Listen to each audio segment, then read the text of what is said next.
तामाङ जाति के हो भन्ने तपाईहरुलाई थाहा छैन भने सुन्नु होला, म आज भन्छु। म आफै पनि तामाङ हो। तामाङ भन्ने जाति चाहिँ राजनीति चेतना नभएका गोबर गणेशलाई तामाङ भनिन्छ। र यसको लक्षणहरू चाहिँ कस्तो हुन्छ भन्दाखेरि लोसार आउनै हुँदैन।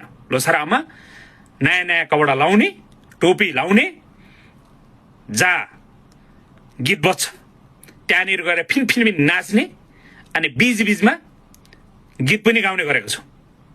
अनि चुनाव आउनै हुँदैन।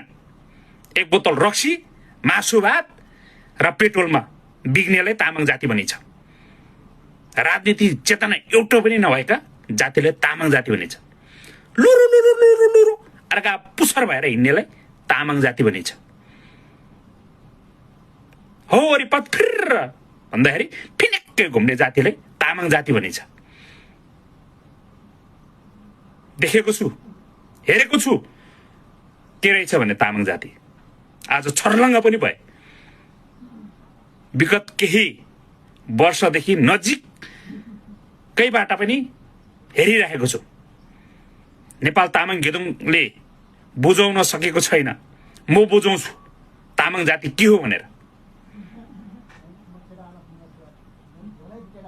अलिकति जिउ बनाउने अनि गुण्डागर्दी गर्नेलाई पनि तामाङ जाति भनिन्छ।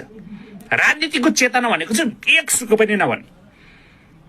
अनि त्यहाँ बीचमा केही ठुला ठाला व्यक्ति आयो भने फोटो खिचेर वा अनि फोटो पोस्ट गर्ने, वा मैले त फोटो खिचेर पोस्ट गरेँ नि, आफैले ठुलो सम्झे। अनि त्यसपछि मेरो त फलाना ठाउँमा मान्छे चिनेको छ भन्ने त्यो जातिलाई तामाङ जाति भनिन्छ।